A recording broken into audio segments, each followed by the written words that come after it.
સુરતમાં 10 વર્ષથી વોન્ટેડ આરોપીને પકડવા પોલીસે શાકભાજી વેચવાનો વારો આવ્યો।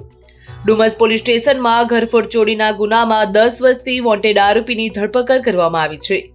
10 વર્ષથી પોલીસને આરોપી ચકમો આપતો હતો અને તેને પકડવા માટે પોલીસને વેશ બદલવો પડ્યો।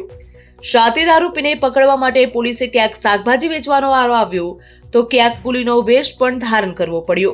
2 દિવસ આરોપીના ઘરની રેકી કર્યા બાદ આખરે આરોપી પોલીસના હાથમાં આવ્યો। ઝોન 6 એલસીબીએ રાજસ્થાન હરિયાણાની બોર્ડર ઉપર આવેલા ડીગ જિલ્લામાંથી આરોપીની ધરપકડ કરી। ઘરફોડ ચોરીના ગુનામાં આરોપી ઇમામુદ્દીન ઉર્ફે બિલાલ અખ્तर મેવ 10 વર્ષથી वॉन्टेड હતો। माननीय police commissioner Shri Anupam Singh Gehlot sir सूरत शहर और संयुक्त police commissioner Shri sector 2 Damor शहर की भागते हुए आरोपियों की पकड़ने की सूचना के अनुसंधान में जोन 6 डीसीपी श्री राजेश परमार साहब के सीधे नेतृत्व में एलसीबी की टीम ने कल रात को एक 10 साल से फरार आरोपी को राजस्थान से उनके वतन से पकड़ लिया है।